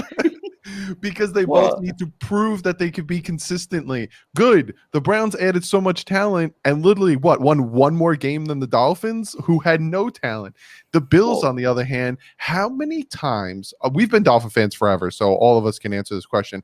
How many times were the Bills scary, right? Wild Rex card Ryan. or something, then the next year they disappeared. And oh my God, look out for these Bills. They circle the wagon, Buffalo Bills, and then they disappear. Happens all the time. And that's the only reason that Buffalo, I say this to them time and time again, they had a top 5 defense last year. That defense just got better. It's scary. I'm not taking that away from them. I'm just saying it's the Is it the Buffalo defense, Bills. though? Is it really the defense? Well, I'll also say this.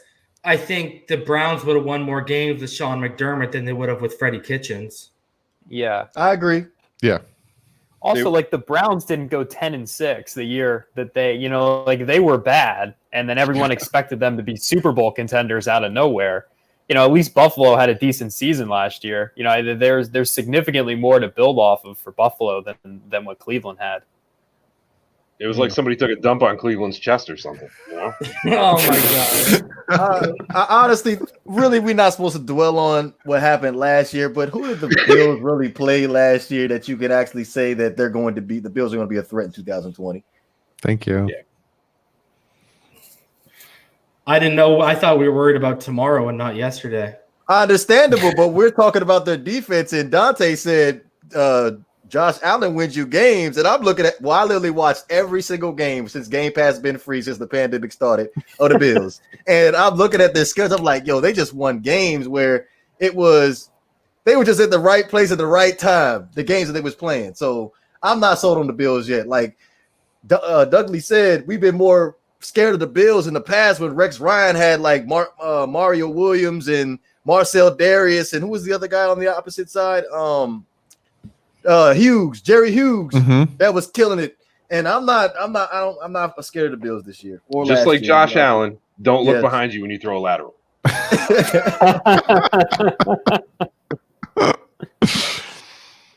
See, I was more scared of them when they had Marvy Levy, not when they had Rex Ryan. because I remember just in the early '90s, just how they were built. They were built for the playoffs. They just couldn't. They were built to lose those Super Bowls, boy. Hey, you know what? And I knocked them for it too. Boy, I love losing Super Bowls, but at the end of the day, the fact you went to 4 straight, you just ended up LeBroning it for the most part, right? Like that's what happened. So you ended up Josh Allening that Super Bowl. I mean, they stopped us from going back to another Super Bowl in the Marino era. Oh yeah. Bills fans, they always talk smack because I remember I think I went to 2 Bills games at Dolphins Hard Rock Stadium. The one I went to was, I think it was like a 3-2 halftime when we had Cleo Lemons going against JP Lossman. It was when we still didn't win a game. I think we were 0-13. I swear to God, I got 7 tickets for $40 and they were like 5 yards off the field. Ridiculous. And Bills fans were getting on me, my dad, and his friends. And all you had to say to them was, why don't you win a Super Bowl? And they instantly just shut down and get all sad and walk away from you. 4. Dougley, you screwed up because that year, if you had paid $50, all 7 of you could have played. Hey, we might have won if I did. I think I would have done better than friggin' Cleo Lemons. Yeah, because I'm in outside Toronto, so the easiest for me to see the Dolphins since I was a young kid was to go watch them down at Ralph when it was called Ralph Wilson, at least, right? So I mean, that's the team I hate the most. So people got to realize that it saddens me the most to say that. I mean, and obviously I hate the Patriots, but we all know the dynasty is pretty much over. It pains me to say what I say about the Bills, but from my standpoint, I'm just trying to step back and look at it from, at least for me, I'm just trying to take an objective look at how I view the Bills, and, putting my hate aside for them. I just I agree with Dante. I think, they're stacked on, I said it before, I think they're stacked on both sides of the ball. I think they're deep. I don't just think that they don't just have good starters, like they're deep. And that's why a lot of their players returned and didn't opt out like the Patriots, because they know that they might have something special, especially because they're bringing back the majority of the core with a couple of additions.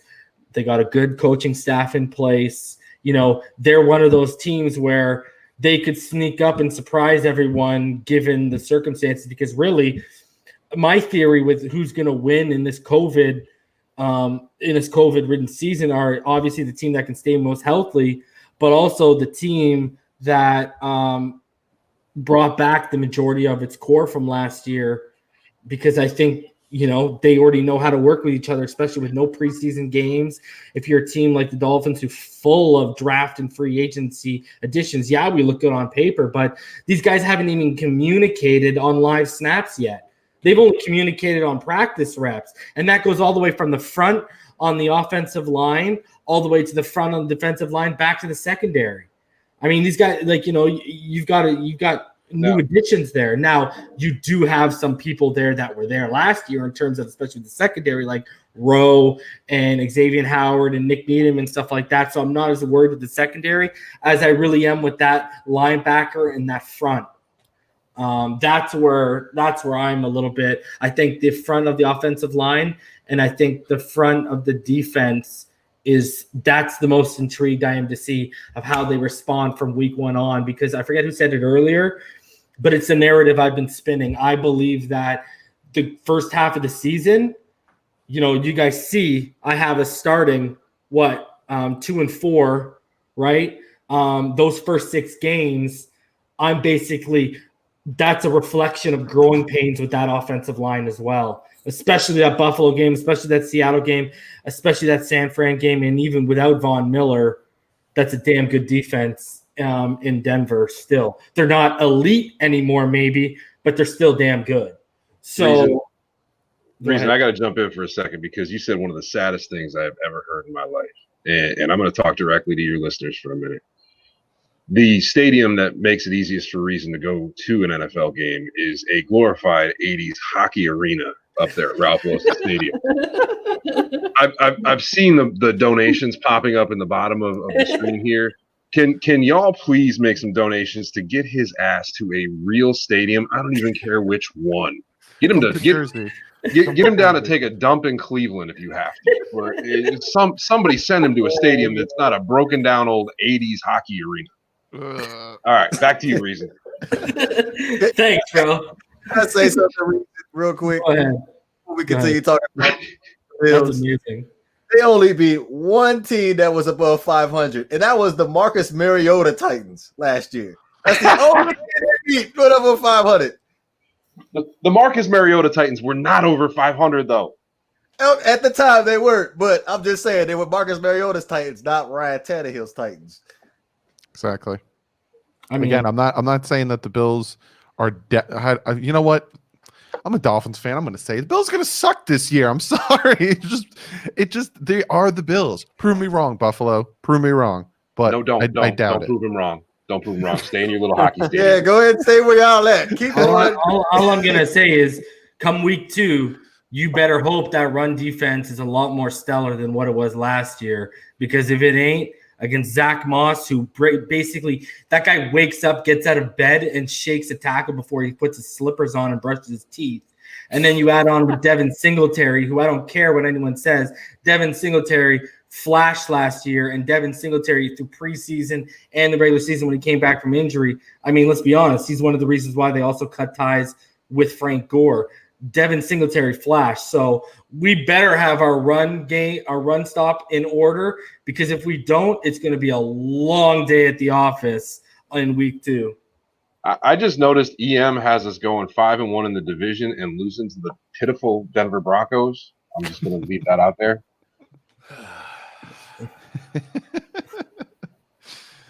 Bro, I want to know why you think we're going to beat Seattle. You know what? There's always that surprise win in Seattle at this point. I know they've still got Russell Wilson, but they seem like a team on a downturn this year. I feel like they're a team that's just not going to do as well as people expect, and they're putting a lot more behind Seattle's name than what I think they're actually going to do. I think they're going to be okay, but I think that's going to be one of those upset wins that no one sees coming because they still see Pete Carroll and Seattle Seahawks and Russell Wilson, but that's a team that is very beatable. See, Paul, I would have agreed with you on that if it was a little bit earlier on the season, because the Seahawks always end up having a slow start at the beginning of the season. But seeing as how it's 1, 2, 3, 4, the 4th game of the season, I had to take that loss. No, don't take the L. I had to. Don't take the Odell Beckham's chest stuff.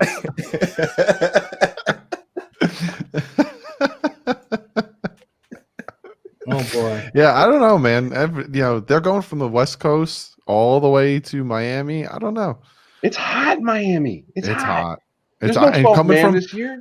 coming from a Jersey guy that goes down there once a year, I make sure I go down like late November because it's just I don't like the heat and it's hot.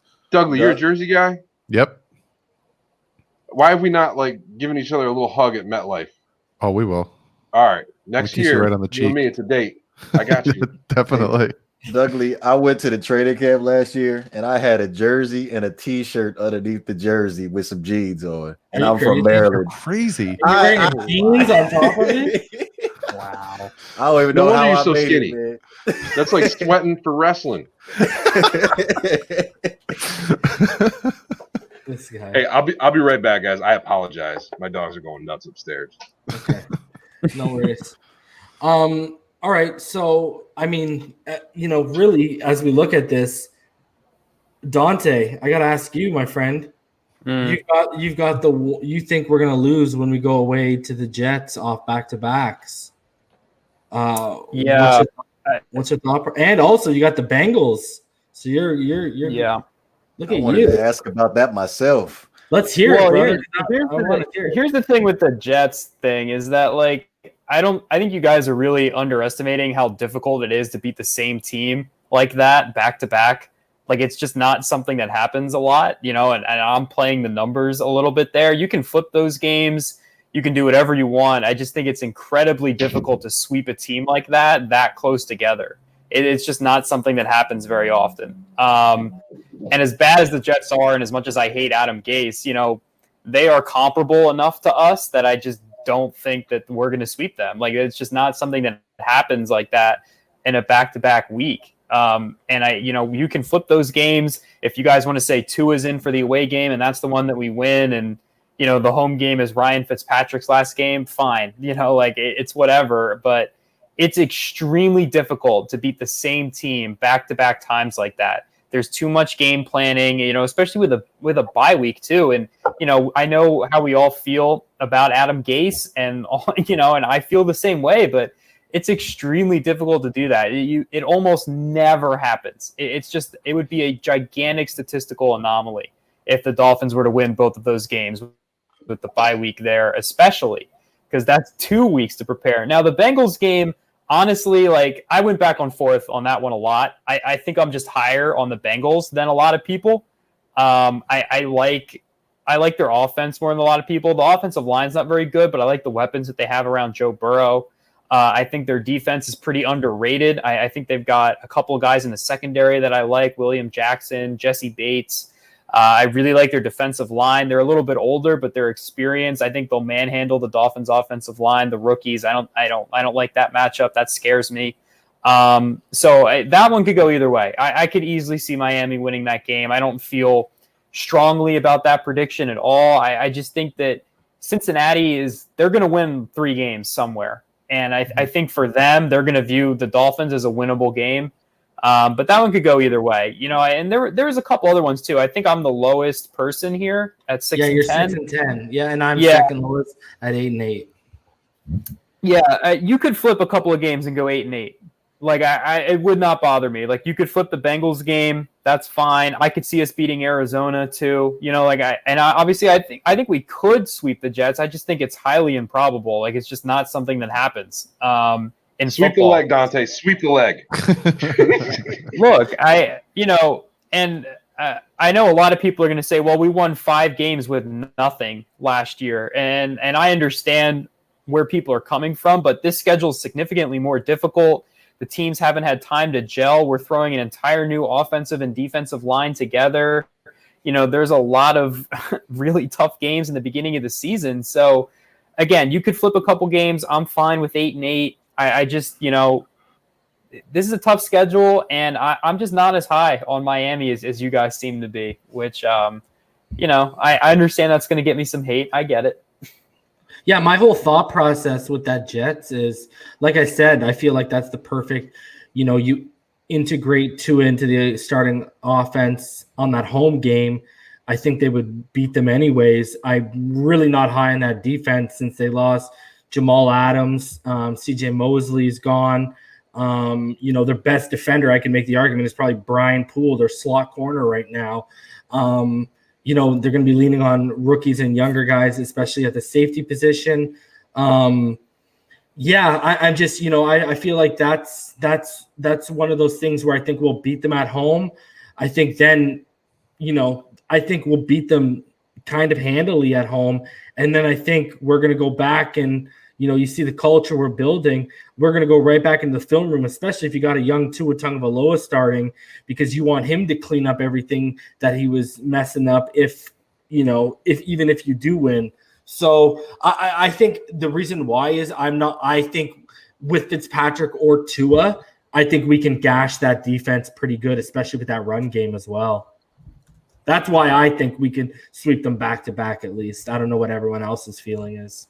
See, and it's funny too, because I hear a lot of this is a tough schedule. Because looking at it right now, we haven't played a game. Having to face the Seattle, San Francisco, the Bills, even the Patriots, regardless of how many people they lost, they still have Bill Belichick. The Chiefs, the Rams, the Chargers. These are all even the Cardinals are very good, sneaky teams. But here's the thing. We look at this, right, and we're like, oh, my God, this schedule's so tough. And this is another reason why I kind of didn't do my predictions, is because things could easily change. Like I said about Von Miller getting injured, what if more injuries happen? What if Tyrod ends up sucking for the Chargers by the time we go to play them? We're playing Justin Herbert, and he's struggling just as well. What if, like we said, Cam Newton doesn't make it to that second game? There's a lot. Last year, the number one strength of schedule, the toughest schedule by the end of last year was the easiest one. Yes, yeah. Easily can change and flip on its head. So this is fun. Don't get me wrong. I love doing this stuff, and I'm not saying anyone's wrong in their predictions or anything. This is fun. I love this stuff. But to sit here and be like, no, we're definitely losing this game, I just can't. I don't see it. And you're right, Dougie. That's why a lot of people punch the hole in the whole. A lot of people don't take the strength of schedule seriously in terms of, because a lot of people say, like what I was saying to Great One, obviously I was joking around with him, but a lot of people are actually dead serious when they're like, oh, that was last year. You can't look at that anymore. But I was gonna say, and you made the point right there. If Josh Jacobs goes down, I'm turning that X to a 0 right now.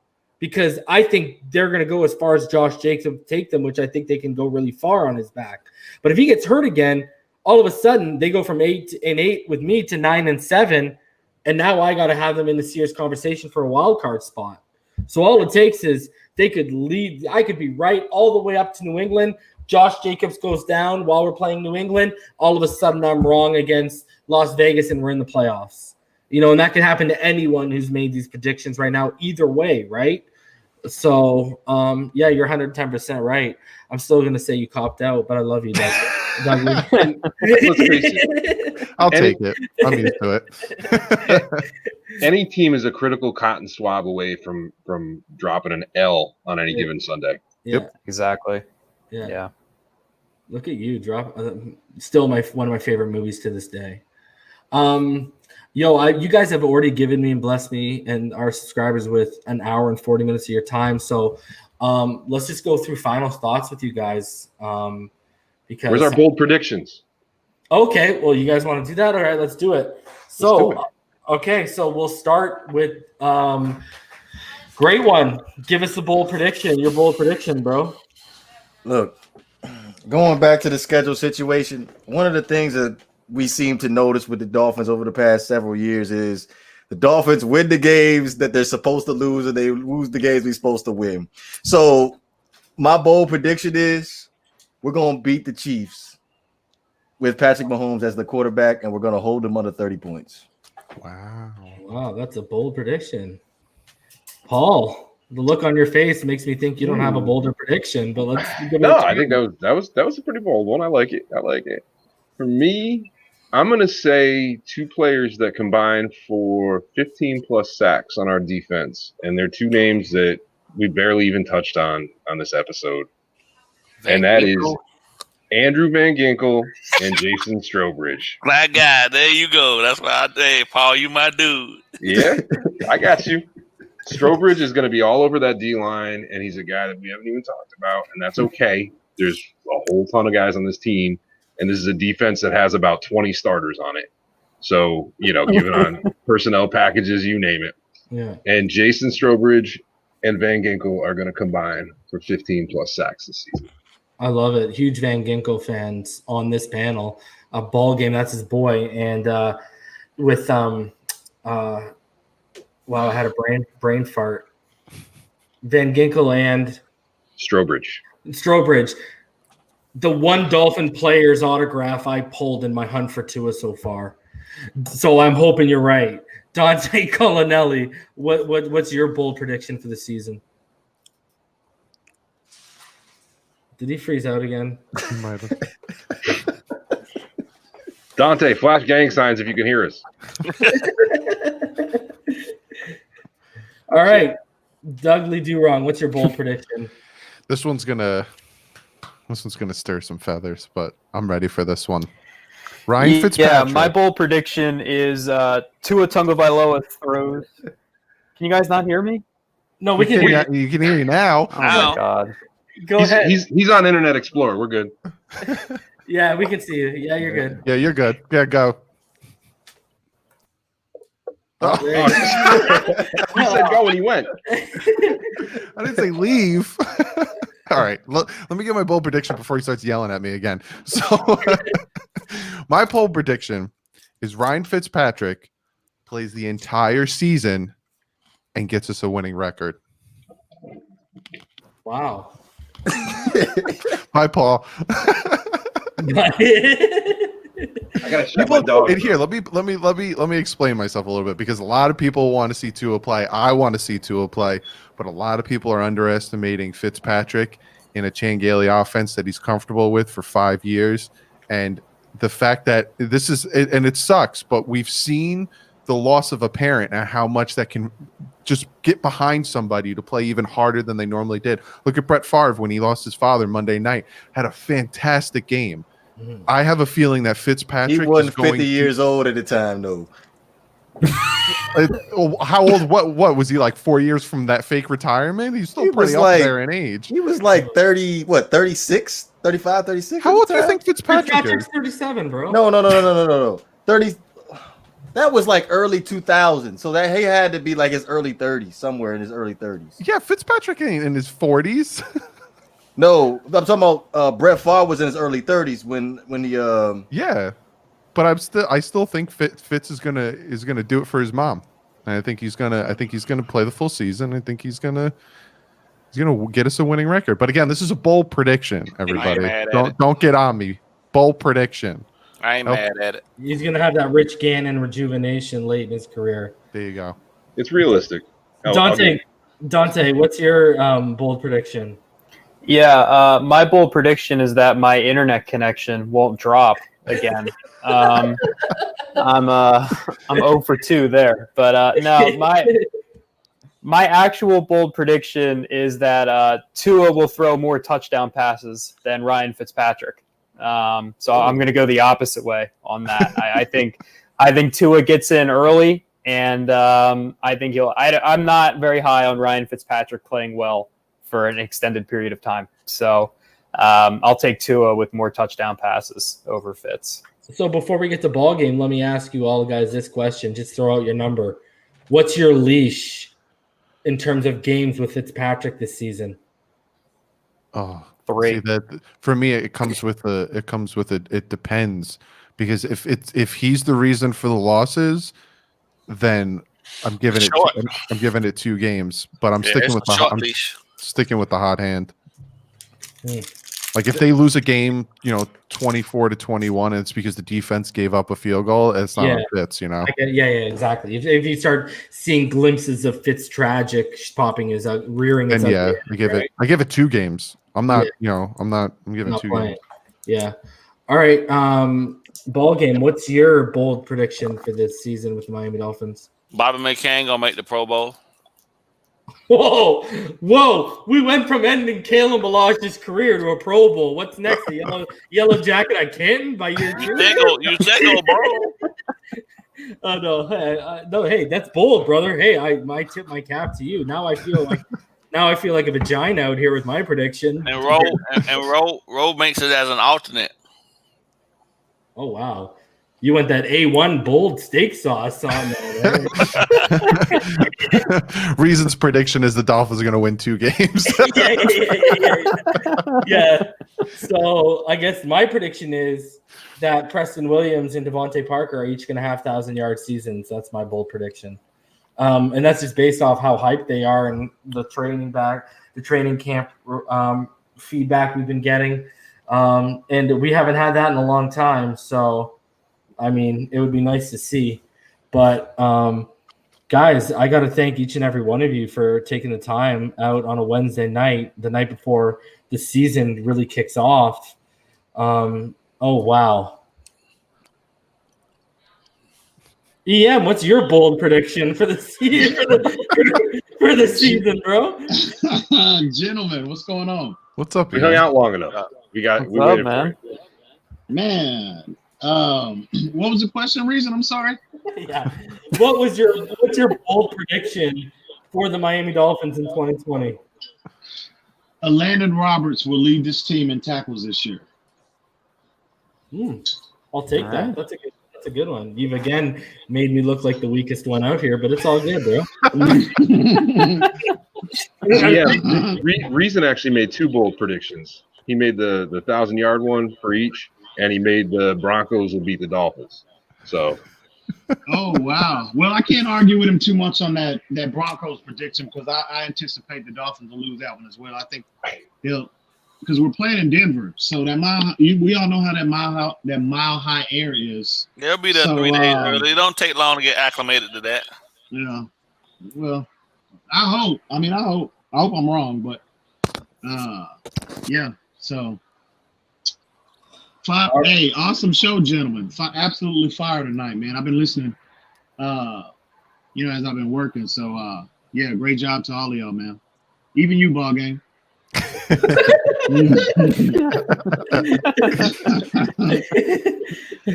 Well, Did I do that? Oh, my bad. I appreciate you letting your voice, your middle of the night quiet storm voice be heard over the YouTube airwaves, EM. Appreciate you for coming out, brother. But we're ending it, so I hear you. smash that like button, subscribe if you haven't. If you'd like to donate to the channel, paypal.me/Phinside. If you'd like to become a Patreon member, patreon.com/Phinside the NFL. And as always, shout out to our Patreons, Infinite Trauma, Rhino Sith, Fake Spike 94, Shake Knight, Joe B, KAL Day, Casillas, Seth, Mr. 2-Bits, and then our newest Patreons, Miguel Angel Hernandez and Slim Pickens. And Slim Pickens also sent a little message with his subscription because he just subscribed today, I believe. And he said, just wanted to show my appreciation for the great content provided on Finside the NFL. We need more Brigadier General Benedict Havoc one on the stream. The dude have jokes. Love his calm delivery. We need him because we need him back in Miami to take over the Quiet Storm from Freddie Cruz. There you go, another Quiet Storm reference because it's the first time I've read that. Quiet Storm. The Quiet Storm.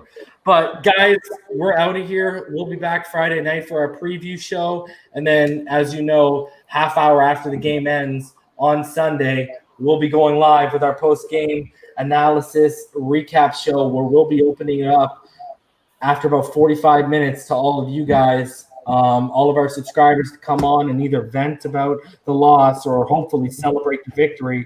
But guys, we'll see you Friday night. And again, great one, Paul, Dante, Dougie, and BallGame. Man, I appreciate all of you so much. Nothing but love and respect for you guys taking almost 2 hours, basically 2 hours out of your night to come on here. Love all y'all, and when we're all training camp, I just want to thank y'all for letting me talk for an hour and a half of this 2 hours. No worries, no, we're all at training camp next year. First couple rounds are on me, boys. All right. Until then, guys, as y'all know, it spins up all day, every day.